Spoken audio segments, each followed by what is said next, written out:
네. 아까 제가 좀 지인 사이트 한번 보여드린다고 했는데 아마 다음 주에 주인님께서 하실 것 같아요. 사실 것 같은데 그래도 이거 간단하게 볼 수 있는 게 공급 여기서 보시면 되거든요. 수요 입주에서 보시면 되고 수요 입주 들어가면 여러분들이 그냥 여기서 지역을 선택하시면 돼요. 내가 보고 싶은 지역 뭐 아까 예를 들어서 경기도였으면 경기도의 부천시를 검색하면 그냥 이렇게 제가 아까 여러분들 보여드렸던 게 그대로 나와요. 근데 여기서 내가 만약에 부천 말고 다른 지역까지 같이 보고 싶다라고 하면 여러분들이 여기서 뭐 예를 들어서 그냥 다 예시로니까 금방 다른 지역만 해볼게요.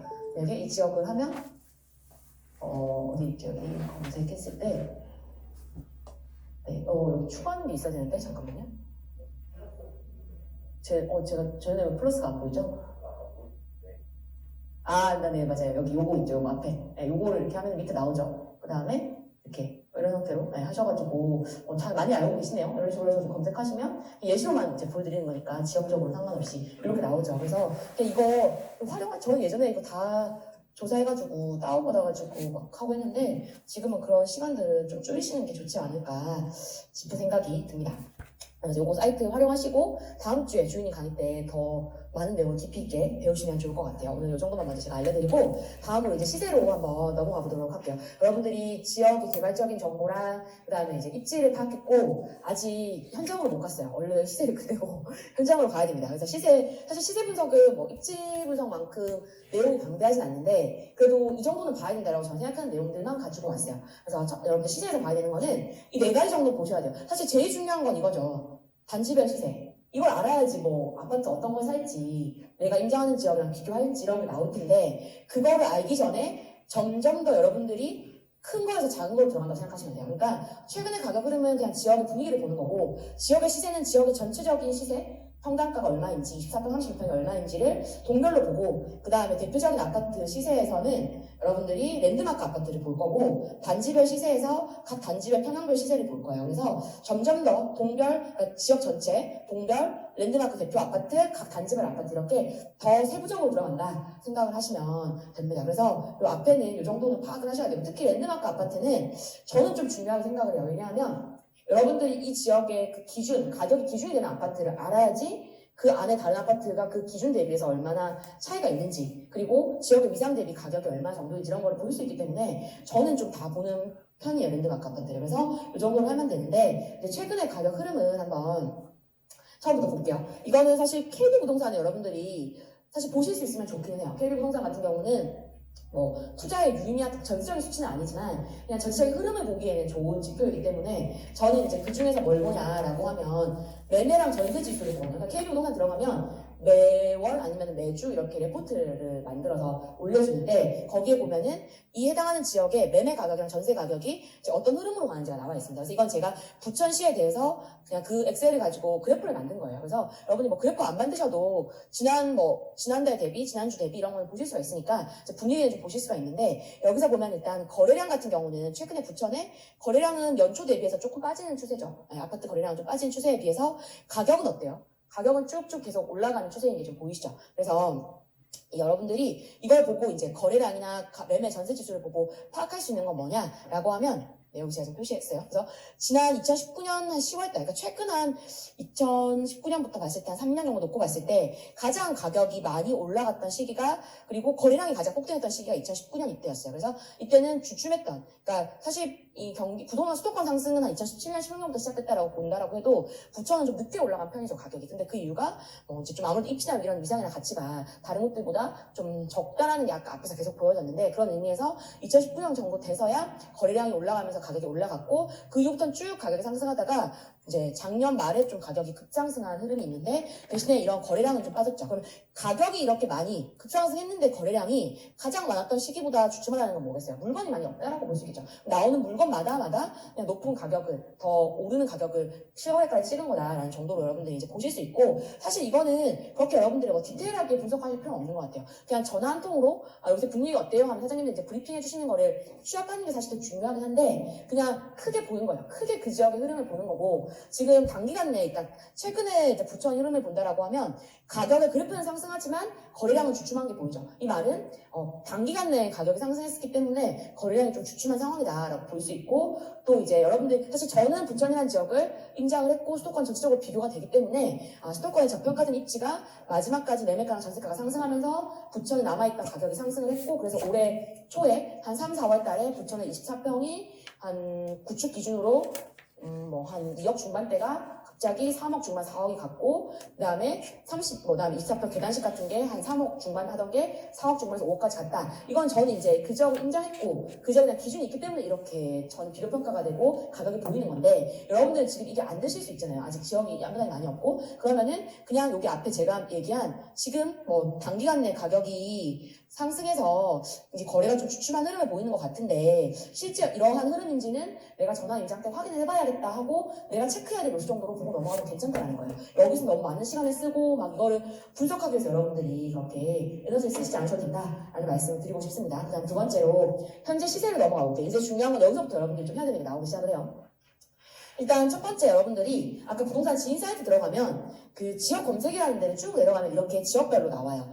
저는 평당가를 볼 때 부동산 지인 사이트를 요새는 봐요. 가장 직관적이더라고요, 이게. 그래서 여기 보면은 지금 여기 경기도에 나와 있는 지역들의 평당가를 제가 가져온 거고, 어디서 보냐, 여기 시세에서 매매를 가장 매매가가 높은 순서대로 나열을 할 수 있도록 이렇게 해놓은 거예요. 이 매매를 클릭하면 이렇게 쫙 나열이 됩니다. 그래서 지금, 그리고 여기서 여러분들이 예를 들어서 여기 내가 과천에 보겠다라고 하면 과천시 여기 앞에 화살표 있죠? 요거를 클릭하면 그 지역의 동별로의 가격도 더 디테일하게 들어가는 거예요. 그래서 평당가는 여기서 요거를 이제 보시면 되는데, 이 평당가를 볼 때 그럼 중요한 게 뭐냐? 단순히 지금 부천이 어디 있죠? 여기서 잘 안 보이네요. 부천이 여기 있는데, 그래서 부천이라는 지역의 평당가가 1995만 원이다. 맞나요? 부천 맞죠? 네. 이게 중요한 게 아니고, 여기서 여러분들이 봐야 되는 건 그럼 부천이랑 비슷한 평당가를 나타내는 지역이 수도권 내에 어디에 있는지를 보셔야지 수도권 내에서 부천의 위상이 보이겠죠. 가격대에 맞는 위상이 보이는 거죠. 그래서 이제 아까 앞에 나와 있는 평당가를 그대로 매매랑 전세를 가지고 온 거고, 제가 매매가를 표시를 한 거예요. 그래서 24평은 매매가 곱하기 24, 31평은, 그러니까 평당가죠. 평당 매매가 곱하기 24, 평당 매매가 곱하기 32 하면 이렇게 나오는 거죠. 그래서 지금 부천에서는 매매가가 한 평당 1995만 원인데 24평 기준으로는 한 4억 8천 정도, 32평 기준으로는 한 6억 4천 정도의 가격대를 형성하고 있겠구나 라는 걸 보는 게 첫 번째예요. 그리고 두 번째 중요한 건, 그러면은 수도권 전체적으로 봤을 때 과연 부천이랑 비슷한 가격대를 나타내는 다른 지역은 어디가 있는가라고 보면 2천만 원대로 거의 묶을 수가 있겠죠. 그러면 군포, 덕양구, 부천, 팔달구, 화성시가 딱 나와요. 그럼 이 지역들이 어딘지 지도에서 한번 표시를 해보자 라고 하고 표시를 해봤더니, 그러면은 비슷한 평당가를 가지고 있다는 건 수도권에서 비슷한 위상인 거죠. 그러면 그 지역이 그 정도 위상을 가질 수 있는 어떤 특징들이 좀 보이기 시작을 합니다. 그래서 여러분들이 이 특징들을 그 지역이 앞마당이 아니어도 그냥 여러분들이 이 정도는 유추하실 수가 있을 것 같아요. 예를 들어서 부천이랑 비슷한 평당가의 군포시랑 화성시는, 군포에는 뭐가 있죠? 대표적으로 삼본, 그리고 화성에 대표적으로 동탄 1, 2신도시가 있죠. 그래서 화성에 가장 가격을 이끄는 곳은 당연히 동탄 2신도시고 그 다음에 1신도시란 말이에요. 그러면 그 정도 여러분들이 큰 어떤 이제 좀 흐름만 알고 있다고 해도, 부천이라는 지역은 택지에서 1, 2신도시, 신도시란 택지에서 1, 2신도시 합쳐가지고 여기 부천에는 삼본, 화성에 있는 동탄이랑 비슷한 흐름을 나타내겠구나. 그 다음에 나머지 다른 지역들 보면 덕양구랑 팔달구가 있는데, 이 지역들은 사실 여러분들이 본다라고 하면은 수원에서 팔달구는 1등의 지역이 아니죠. 수원의 1등 지역은 영통구죠. 그 다음에 고양시에서 1등 지역은 어디예요? 사실 위치상은 덕양구가 서울이랑 가깝긴 하지만 전통적으로 1등 지역은 일산 서구랑 일산 동구였어요. 일산 신도시였어요. 그럼 전통적으로 그 지역 내 1등 지역이 아닌 두 곳이 부천 대비 원래는 시세가 더 떨어졌거든요. 근데 이러한 것들이 최근에 부천이랑 비슷한 평가가 나타낸다는 건 뭔가 더 조화롭다는 거죠. 그게 뭐냐라고 보면, 덕양구는 교통 접근성, 물론 이제 대공역이라고 하는 호재가 있기 때문도 있지만 어쨌든 서울이랑 더 가깝게 출퇴근할 수 있는 그런 요인들이 더 많이 각광을 받기 시작을 했고, 팔달구 같은 경우는 팔달구에 지금 수원시청이나 이쪽 수원역 인근으로 재개발이 되면서 대단지 아파트가 계속 들어올 예정이거든요. 그럼 거주 환경 개선에 따라서 이제 그런 기대 심리가 그 인근 구축 아파트 이런 것까지 다 간 거겠죠. 그래서 이런 것들 여러분들이 좀 알고 있으면 이 정도 위상으로 부천시가 가겠구나. 사실 여러분들이 이런 것들을 앞마당이 아니면 모르지 않냐라고 할 수 있겠지만, 그 정도는 유추해 보려는 그 고민 자체가 좀 중요하다고 생각을 해요. 그래서 여러분들이 부천이 위상을 보면 부천이라는 지역이 이제 1기 신도시만 놓고 본다라고 하면 부천이라는 지역이 분당이나 아니면은 여기 뭐 평촌 같은 것들보다 위상이 떨어지지만 그래도 부천이라는 지역이 어떤 곳들이랑 비슷하게 흐름을 가져가냐라고 보면 이런 택지에서 한 B급 정도 되는 곳들 그리고 앞으로 수도권에서 입지가 좋아지는 좀 각광받는 곳들이 부천이랑 비슷하게 가겠구나라는 걸 볼 수 있겠죠. 왜냐하면 여기 앞에 있는 더 부천보다 앞에 있는 좋은 가격들의 그룹은 서울 출퇴근하기에 30분 정도로 갈 수 있는 정도로 입지가 가장 좋은 곳들이고 그 다음에 부천보다 밑에 있는 그룹들은 서울 출퇴근이 아예 안 되는 곳들도 많죠. 그러니까 이런 정도로 여러분들이 묶어서 이제 위상을 이해하기 시작하고 그 그룹 내에서도 부천이 가지는 위상이나 의미가 어떤 건지를 고민해보려는 연습이 좀 중요하지 않나라는 생각을 합니다. 그래서 현재 시세 이런 것들을 이렇게 일단 처음 보세요. 그래서 B급 택지지구의 위상으로 부천이 같이 비슷하게 가는 곳들이 이 정도고 그 다음에 개선되는 곳들이 덕양구랑 팔대구가 있겠구나. 그리고 이거는 고정적이진 않아요. 계속해서 평단가가 바뀌기 때문에 이제 순서가 없지 않게 지나갈 수 있으니까 이런 것들 계속 여러분들이 한 달에 한 번 정도라도 좀 업데이트를 해서 지난달 대비 바뀐 순서가 있는지 사실 뭐 한 달에 한 번이면 크게 이 순서가 바뀌지 않거든요. 근데 최소한 세 달에 한 번 정도는 좀 보시면 좋지 않나 생각을 합니다. 그리고 두 번째로 현재 시세를 봐야 되는 건 그럼 부천이라는 지역을 수도권 내에서의 위상을 봤다면 이제 여러분들이 두 번째로 봐야 되는 건 부천 내의 동별로의 가격이에요. 아까 동별로 봤던 거는 인구를 봤었죠. 그러니까 인구를 봤을 때 가장 수요가 많았던 곳들이 부천 내 어디였어요? 중동 신도시, 오기지구, 상동 신도시 딱 상동 택지 세 곳이었죠. 그러면 부천 내 가격을 이끄는 곳이 과연 그런 곳들일까? 얼마 정도 할까를 본다라고 하면 여기는 또 동별로 나와 있죠. 이렇게 보면 실제 가장 가격이 높은 곳이 옥길동이죠. 그러니까 옥길지구가 그러면 여러분들 이제 고민이 되죠. 왜 실제 여러분들 입지지도 그렸을 때는 중동 신도시가 가장 입지가 좋았죠. 현재 입지가. 그러면 옥길동이 왜 가장 가격이 높을까요? 어떤 단순한 현재의 뭔가 가치보다 미래의 기대 심리일까? 그런 걸 여러분들이 이제 고민하면 이제 거기서 들어가야 되는 게 아파트 연식이 하나 더 들어가야 되죠. 왜냐? 옥길동은 다 2010년 이후에 들어온 신축에 속한 아파트로 구성되어 있기 때문에 옥길동 같은 경우는 신축의 아파트의 가치가 입지 가치를 넘어서는 곳들이라고 볼 수 있겠죠. 그리고 여월동 같은 경우는 사실 조금 이제 신축 아파트도 있지만 지금 입지 가치가 어떻게 보면 옥길보다도 더 생활권의 범위가 작고 그럼에도 불구하고 좀 앞으로 개선될 입지 가치가 많은 곳이기 때문에 그런 기대 심리가 좀 반영돼 있다라고 봐도 될 것 같고 또 오히려 이게 범위가 작기 때문에 몇 개의 아파트가 가격을 표현하다 보니까 이런 경우도 있어요. 그래서 이런 것들은 잘 좀 구분을 하시고 중요한 건 이제 그 다음에 중동이랑 상동이 이 정도 나타내고 있다라고 보시면 되는데 여러분들 여기서 중요한 게 뭐냐면 사실 아까 인구가 가장 많이 모여있는 곳들이 가격은 이제 비싼 요인들이 많죠. 수요가 많으니까. 여러분들 여기서 봐야 되는 건 부천의 평균 아까 매매가가 1995만 원이었죠. 그러면은 이거를 보시고 부천의 평균보다 매매가가 높은 곳들이 어딘지를 체크를 하셔야 돼요. 그러니까 저처럼 그래프를 꼭 그리실 필요 없어요. 여러분들이 아까 부동산 지인에서 부천시 딱 클릭하면 부천 동별로의 가격이 나오거든요. 그 부천시의 평균 매매가보다 높은 곳이 어딘지를 그냥 거기서 바로 표시해도 상관없어요. 상관없는데 여기서 보면은 부천의 1995만 원보다 높은 곳들이 어디예요? 옥길, 여월, 중동, 상동, 약대동 여기까지 여기 제가 지금 빨간색 잘 따라오세요. 제가 빨간색 딱 표시했을 때 거의 약대동까지가 1995만 원이거든요. 범박동은 딱 걸리는 것 같아요. 그래서 지금 제가 파란색으로 표시한 이 5개가 부천의 평균 매매가인 1995만 원보다 더 매매가가 높은 곳이죠. 이러한 곳들의 공통된 특징은 신축 아파트가 밀집되어 있거나 사람들이 실제 거주 만족도가 현재 높은 곳들. 그래서 대표적으로 옥길동, 중동, 상동, 약대동 같은 경우도 신축 아파트가 많은 곳들이에요. 중동, 신도시에 비교적 붙어 있으면서. 그래서 이런 아파트들, 그러니까 그 지역에 근데 이거는 부천뿐만 아니고 일반적인 지역들이 대부분 다 그래요. 어떠냐? 그 지역의 평균 매매가보다 매매가가 높다라고 하면 어쨌든 거주 수요가 그 지역에서 모이는 지역으로서 신축 아파트가 모여 있거나 현재 입지가 좋아서 거주 만족도가 높은 곳들이 대부분이다라는 걸 여러분 첫 번째 볼 수가 있고. 그 다음에 두 번째로 그 지역들 중에서 이 파란색으로 나와 있는 지역들 중에서 부천의 평균 전세가가 65%죠. 부천의 평균 전세가보다 높은 지역이 파란색 안에서 어떤 곳들 있죠? 약대동이랑 상동이랑 중동도 65%니까 이렇게 있죠. 이 지역들이 빨간색으로 표시된 곳들인데 결국 이곳들이 어떤 곳들이냐 하면 매매가가 그 지역의 평균 이상의 안정적으로 거주 수요를 모으는 곳이면서 동시에 전세가가 평균 이상으로 높기 때문에 거주의 가성비가 높은 곳들이라는 거예요. 그러니까 이런 곳들이 여러분들한테 해당하는 지역 내에서 투자에 유의할 수 있는 곳들이 좀 많다라는 거예요. 그러니까 이게 뭐 절대적이진 않지만 동별 가격을 여러분들이 봤을 때 사실 제일 좋은 곳은 옥길동, 여월동이 지금 가장 시세가 높기는 해요. 그런데 이런 곳들은 여러분들이 전세가나 이런 곳, 이 전세가가 받쳐주거나 이런 것들을 봤을 때 사실 여러분들 진입하기 좀 쉽지 않은 곳들이 많아요. 그냥 1, 2등의 가격만 이끄는 곳들이 많거든요.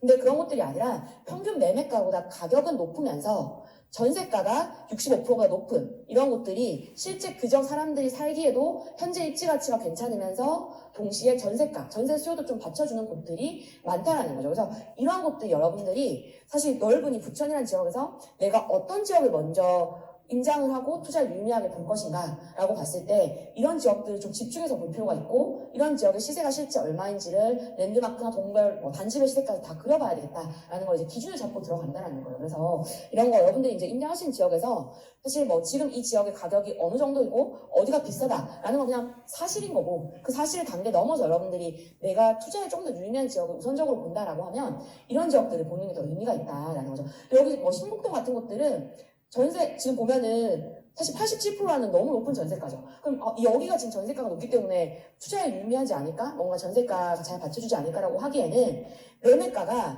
평균 매매가보다 터무니없이 낮죠. 이런 곳들은 사람들이 매매로 살기 싫고 전세로만 사는 곳들이에요. 그러니까 이런 것들 여러분들이 오히려 조심해야 되는 곳들이죠. 내가 나중에 내 물건을 팔 때 매매로 받쳐줄 사람들이 없는 곳이겠죠, 이런 것들. 그래서 이런 걸 잘 여러분들이, 그러니까 지역 내에서 동별 위상을 보는 목적은 그 지역에 내가 어디에 집중할지를 잘 보고, 또 내가 사서 안 되는 곳이 어디인지를 잘 보고, 이런 거를 체크하기 위함이다라는 거를 잘 보시면 좋겠습니다. 그래서 이런 거 이제 잘 투자 유의미한 지역을 집중해서 봐야겠다라고 생각을 하시면 좋겠죠. 네, 그리고 그 다음에 이제 랜드마크 아파트 한번 가볼게요. 랜드마크 아파트는 여러분들이 생각하는 랜드마크 아파트는 어떤 거예요? 결국에 그 지역의 가격을 이끄는 아파트죠. 그러니까 1등 아파트, 대장 아파트라고 생각하면 되는데 지역 내 입지 연식에 따라서 가격이 가장 비싼 아파트예요. 근데 이 대장 아파트를 결정하는 두 가지 가장 중요한 요인은 입지 아니면 연식, 신축 이거거든요. 근데 여러분들이 아마 저는 이 두 가지에서 많이 보는 것 같아요. 일단 왼쪽에 있는 건 아실 사이트예요. 아파트 실거래가 사이트고 오른쪽에 있는 게 부동산 지인 사이트예요. 그래서 여기 들어가면 최고가 아파트 볼 수 있게 되어 있고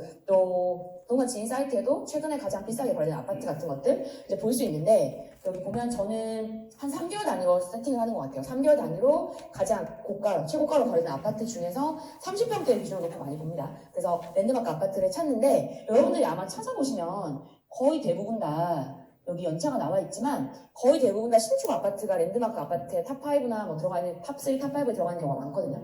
근데 그렇게 여러분들이 랜드마크 아파트를 신축 아파트만 찾으시면 그러니까 딱 그것만 보시면 그건 사실 랜드마크 아파트가 아니라 그냥 그 지역에서 사람들이 가장 좋아하는 신축 아파트만 찾는 거예요. 그래서 여러분들이 찾을 때 중요한 게 뭐냐면 연식을 다양하게 해서 랜드마크 아파트를 찾아야 돼요. 그래서 이제 여기 만약에 예를 들어서 여러분들이 이 순서, 탑10 순서 안에 거의 보시면 지금 3년차, 1년차만 들어가 있거든요. 그러면 더 뒤로 가는 거예요. 더 뒤로 넘어가면서 1990년대 들어온 아파트 중에 가장 비싼 아파트, 2000년대 들어온 아파트 중에 가장 비싼 아파트, 2010년도 이후에 들어온 아파트 중에 가장 비싼 아파트를 10년 단위로 찾아야 돼요. 그걸 찾고 어떻게 활용하는지 제가 다음 장에 보여드릴게요. 그래서 랜드마크 아파트는 결국에 지역 내 아파트 가격의 기준점, 딱 기준점이 이 정도, 이 지역 내에서 이 정도 연식은 이 정도 가격이구나 라는 걸 알 수 있고 결국에는 아파트 연식과 선호 입지도 보일 수 있고 두 번째로 마지막으로 그러면은 신축 구축의 가격 차이도 비교할 수가 있는 그러니까 여기 나와 있는 세 가지가 랜드마크 아파트를 보는 주된 목적인데 그럼 이제 어떻게 보는지를 볼게요. 그러니까 앞에 부동산 지인이나 아실 사이트를 통해서 여러분들이 최고가 아파트를 찾았다라고 하면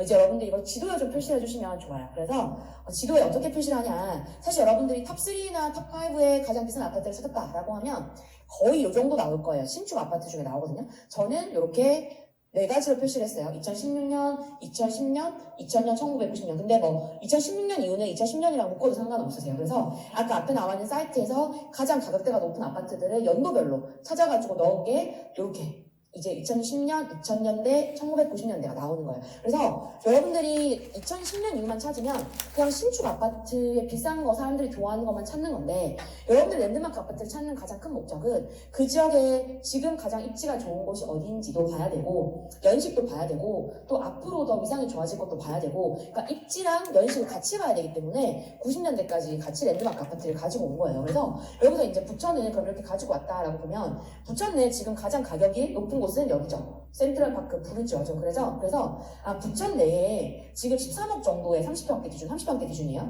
부천 내에는 30평대 기준으로 한 요 정도 지금 13억 정도 가격을 형성하고 있는데 2016년 이후에 들어온 곳들을 보니까 가격대가 형성되어 있는 게 나머지는 옥기지구 같은 것도 한 10억 정도, 여기도 9억 정도, 그리고 여월동네 이런 것도 9억이 넘어가는 게 보이시죠? 상동도. 그래서 부천 같은 경우는 지금 한 2000년대, 그런데 지금 아까 90년대 이후 아파트는 아직 9억을 못 넘었죠. 그러니까 부천은 2000년대 이후에 들어온 아파트들 같은 경우는 한 9억 정도의 가격, 랜드마크 아파트를 형성을 하고 있지만 구축에 90년대 들어온 아파트는 아직 한 8억대 형성을 못하고 있구나. 그럼 이 정도 이상이 아까 앞에 이제 여러분들이 아까 이 앞에 전체적으로 봤던 부천이랑 비슷했던 곳 3본, 그 다음에 동탄 이런 곳들이랑 비교했을 때 랜드마크 아파트 가격이 이 정도인 게 전체적으로 괜찮은지를 한번 비교해보는 거예요. 그러면 이 지역의 가격이 위상 대비했을 때 괜찮은지, 그러니까 입지가 비슷한데 전체적으로 그러니까 그 지역의 큰 가격이 같은데 실제 랜드마크 아파트까지 그게 영향을 미쳤는지 이런 걸 볼 수 있을 거고, 그 다음에 두 번째로 여러분들이 볼 수 있는 게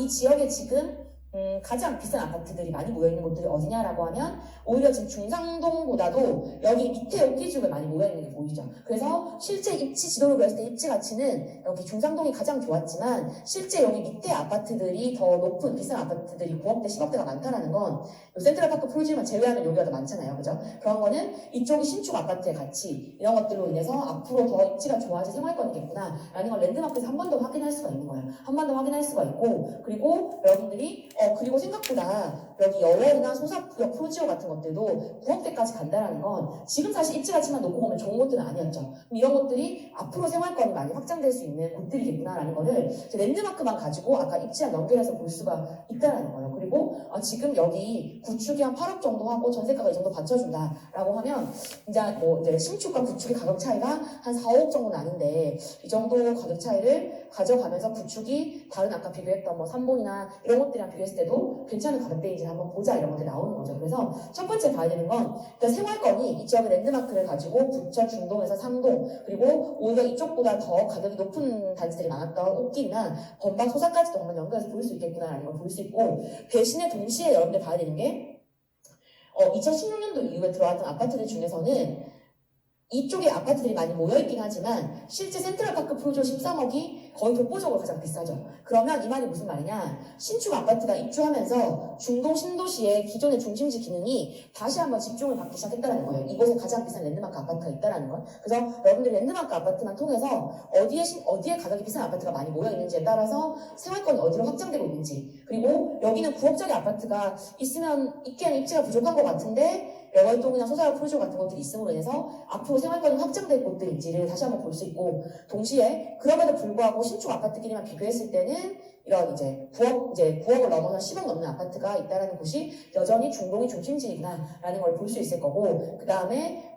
역시나 그리고 구축 아파트, 90년대 아파트 중에 랜드마크 아파트는 중동 내에 위치하고 있다는 건 중동이 계속해서 당분간은 중심지로서 역할을 하겠다라는 것들을 볼 수 있겠죠. 그래서 구축 아파트의 가격이 높은 이런 것들을 가져와야지 여기 여러분들이 연식에 따른 가격이 아니라 이제 입지 가치에 따른 높은 가격 형성하는 곳이 어디인지를 보려면 구축까지 같이 가지고 오셔야 되는 거예요. 그래서 이런 것들 여러분들이 판단하면서, 사실 그게 정답이지 않을 수도 있어요. 여러분들이 판단하는 게. 근데 그 고민의 과정이 되게 중요하다는 거예요. 고민의 과정을 통해서 시세를 가지고 계속 비교하는 연습을 해야 된다라고 생각을 하시면 좋을 것 같아요. 그래서 크게 이제 여러분들 머릿속에 남았죠. 여러분들 지금 부천 가격이 30평대 기준으로 얼마 정도였어요? 가장 비싼 곳 13억이었고, 그 다음 그룹이 한 9억대, 그 다음에 옥기지구랑 여월동, 상동 택지가 있었고, 그 다음에 중동의 구축이 한 7억 후반대였죠. 딱 머릿속에 여러분 남았죠. 이 기준을 잡고 그 다음에 이제 단지별로 세부 가격으로 들어가는 거예요. 여러분들 보통 가장 먼저 하는 게 이거거든요. 단지별 세부 가격을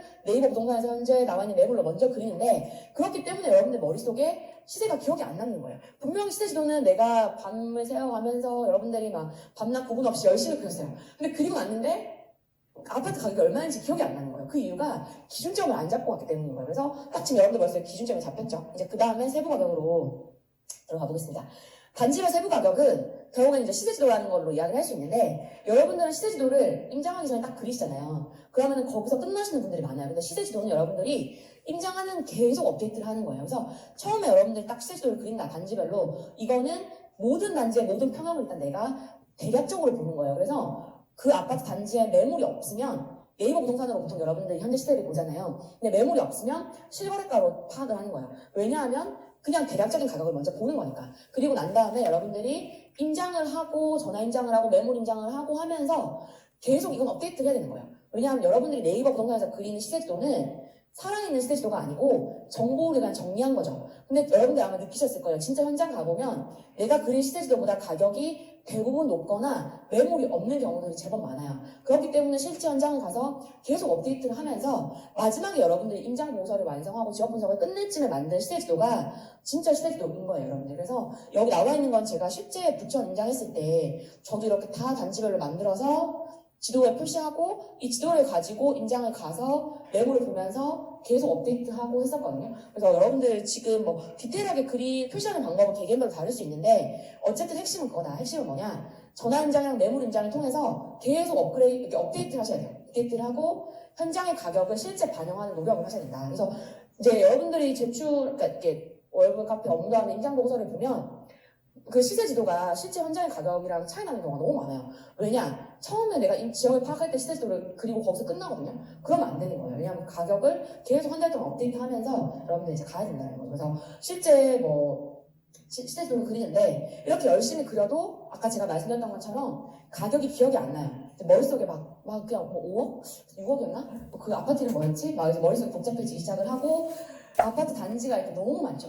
그리고 연식이 비슷한 아파트가 다 비슷하게 생겼어요.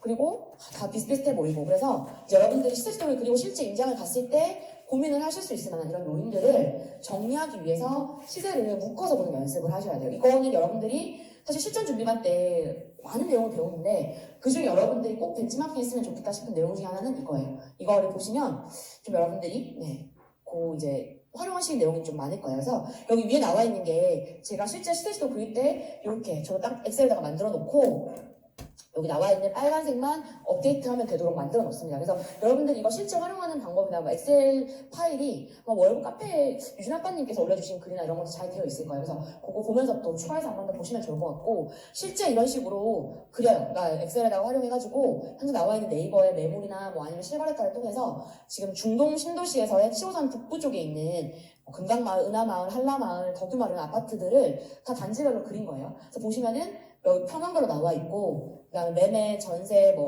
갭 차이, 매매 전세 차이죠. 평당가, 전세가가 나와 있는 표를 그린 건데 대부분 이렇게 지역의 시세를 파악하기 위해서 그리실 거예요. 근데 이걸 그리고 나면 이제 여기서 머리가 아파지기 시작을 하죠. 왜냐?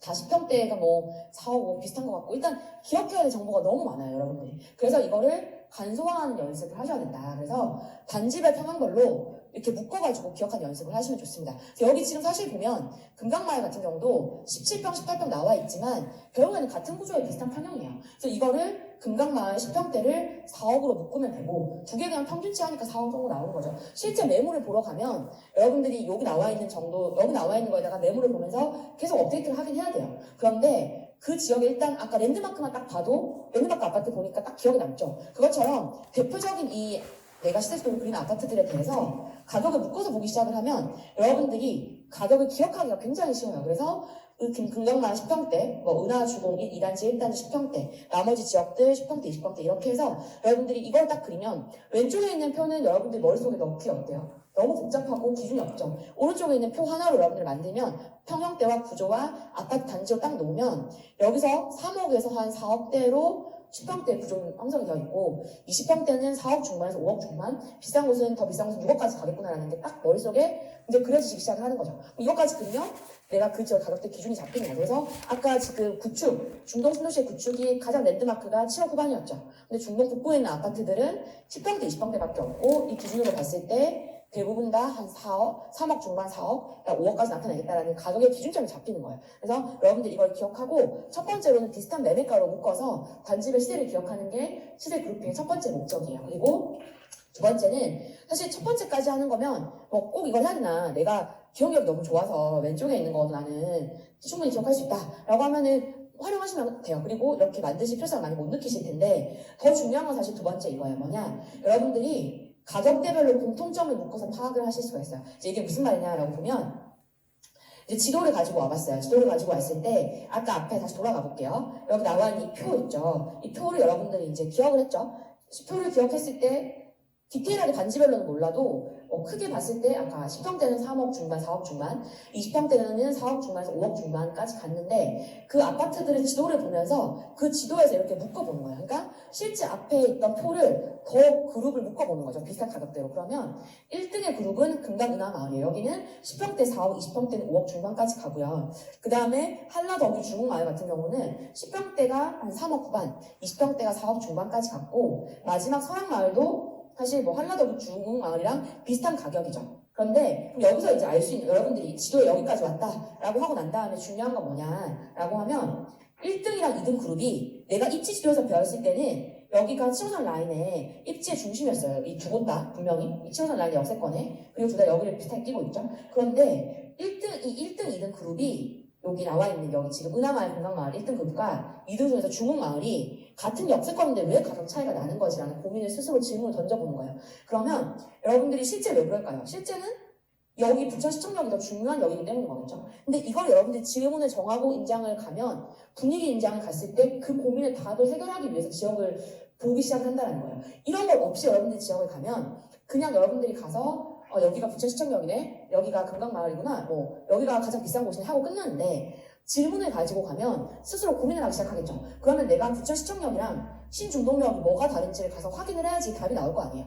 네, 그리고 이 단지를 실제 걸어봐야 답이 나올 거 아니에요. 그러니까 그걸 보기 시작하는 거고 그 다음에 실제 사실 저는 이제 이 부천이라는 지역을 몇 년 동안 봤기 때문에 어떤 질문을 할 수 있냐라고 하면 원래 서랑마을 같은 경우는 2등에 있는 한라더기 중흥마을보다 더 가격대가 떨어지는 지역이었어요. 떨어지는 아파트였어요. 가장 3등이었어요. 근데 지금은 보시면 10평대랑 20평대가 한라더기 중흥마을이랑 가격대가 거의 비슷하게 가는 게 보이시죠? 그죠? 거의 큰 차이가 없죠. 그러면 원래 이 서양마을이 1년 전에 내가 시세지도를 그렸을 때만 해도 가격 차이가 많이 나는 곳이었는데 지금은 3등이 가격이 많이 따라갔다는 건 뭔가 여기 변화가 있다는 거죠. 그럼 그게 뭘까라는 거를 내가 직접 눈으로 가서 확인하고 부동산을 갔을 때 확인해봐야겠구나라는 거를 알 수 있는 거죠. 그래서 여러분들이 가격을 지도에 입히시고 그러니까 묶어서 그룹별로 묶어서 가격을 지도에 입히시고 나면 내가 실제 임장을 갔을 때 크게 그 지역에서 뭘 봐야 되는지 스스로 질문을 답을 찾아가는 과정이 되게 중요합니다. 그리고 이거를 찾아서 오는 사람과 그냥 그 지역에 가서 둘러보고 오는 분은 이 시간이 지나면서 쌓이는 그 통찰력이 다를 수밖에 없겠죠. 그래서 여러분들이 시세지도를 그리시고 그리고 만약에 뭐 내가 이렇게 묶어서 보는 게 조금 익숙하지 않다라고 하면 여러분들이 아까 앞에 단지별로 그냥 시세지도를 그리시고 난 다음에라도 단지별로 가격 차이가 나는 이유가 뭔지를 시세지도에서 그 고민을 적어놓고 가시는 거랑 그냥 가는 게 완전 다르다는 거예요. 그래서 전 여러분들이 이렇게 그룹핑을 하셔가지고 특히 이제 처음에는 가격을 이제 인지하시기가 많이 어려우니까 크게 묶어서 보고 앞에 입지랑 연결해서 왜 가격 차이가 날지를 그리고 이것 때문에 나는 것 같다라는 걸 예측을 하고 그리고 가서 그걸 진짜 눈으로 확인하는 과정을 분위기 임장 때 하셔라라고 꼭 말씀을 드리고 싶어요. 그래서 그러니까 부동산에 의미 있는 임장이라는 건 이제 이런 걸 확인하는 임장인 거예요. 가서. 네. 그래서 여러분들이 그걸 잘 보시고 하시면 좋습니다. 그래서 지금 저희가 한 3시간 동안 방대한 양을 했는데 핵심은 그거예요. 그러니까 입지지도 아까 제가 이거 먼저 그리고 임장하라고 말씀드렸죠. 그리고 여러분들이 사실 시세지도를 단지별로 그리고 가기까지 시간이 좀 많이 걸릴 거예요. 처음에는 단지별로 시세지도 그리는 거 시간 많이 걸리거든요. 그러면 호갱노노에서 여러분들이 일단 필터링을 한번 하시는 거예요. 예를 들면 20평, 30평대 그리고 입주가 20년 이상 된 이런 구축들이 어딘지 그냥 구축의 랜드마크를 찾아야지 입지의 중심인 곳들의 아파트 가격이 많이 나오겠죠. 그래서 이런 식으로 필터링을 하셔가지고 이것만 들고 일단 임장을 가세요. 그러니까 사전 조사에서 2주씩, 3주씩 시간을 쓰면서 현장 갈 시간 놓치지 말라는 말씀을 드리는 거예요. 그래서 결국은 궁극적으로 그 지역을 알아보려면 제가 알려드렸던 과정을 하나씩 다 하시긴 하셔야 되는데 그걸 하시느라 임장을 못 가시면 안 되잖아요. 그러니까 입지지도, 그 다음에 시세지도 같은 경우는 네이버에서 찾아서 그리는 거가 너무 오래 걸린다라고 하시면 호갱노노에서 그냥 뽑아가지고 가세요. 가서 두 가지를 들고 매칭을 시키는 거예요. 가서 가격이랑 입지를 매칭시킨 연습을 하고 저녁에 돌아와서 이제 지역 분석을 하시겠죠. 그러면서 점점 더 이거를 이제 하나씩 더 맞춰가시면 되거든요. 그래서 너무 그러니까 이 순서가 물론 중요한데 지역 분석 순서가 중요하고 그것들이 다 임장 보고서에 들어가서 지역 분석을 들어가야 되지만 너무 많은 시간을 이제 거기에 쓰실까봐 그래서 현장을 못 가실까봐 여러분들한테 이제 말씀을 드리는 거예요. 그래서 입지지도랑 시세지도를 그리고 나서 궁금한 점을 계속 여러분들이 아까 물음표를 가지고 임장을 가는 게 굉장히 중요하다. 그러니까 물음표가 있으신 분과 없으신 분이 임장을 가는 건 완전 그 임장의 결과가 달라지는 거겠죠. 그래서 그런 걸 잘 이해하시고 지역의 정보와 입지 분석과 시대 분석을 이제 하셔야 되는데, 지역의 정보는 다시 정리해 볼게요. 해당 지역에 대해서 알아가기 위해서 5가지를 배웠고, 입지도 5가지로 입지 항목으로 입지 가치를 받고, 세 번째로는 이제 시세를 또 봤습니다. 그래서 여러분들이 3가지를 통해서 임장을 가기 전에 봐야 되는 거, 그리고 제가 말씀드렸던 동시에 하면서, 그러니까 아까 2가지 입지랑 시세지도 만들고 현장 가서 집에 돌아와서 계속 업데이트 하라고 말씀을 드렸어요. 그래서 이런 것들 통해서 그 지역에 대해서 알아가는 과정을 해야 된다라고 보시면 되겠죠. 그래서 제가 이제 계속 말씀드린 게 3가지가 계속 연결되죠. 다 연결되어 있고, 또 임장 갔을 때 이것들 어떻게 활용하는지까지도 계속 말씀을 드렸어요. 그래서 여러분들이 손품은 그냥 손에서 조사만 하고 가는 게 아니라 발품을 가기 위한 준비 단계이고, 그걸 얼마나 내가 투자에 맞게 준비하는지에 따라서 보이는 게 다른 거예요. 네, 그래서 손품을 여기까지 정리를 하고 이제 발품으로 한번 넘어가 보도록 하겠습니다. 네, 진도를 계속 나갈게요. 발품을. 네.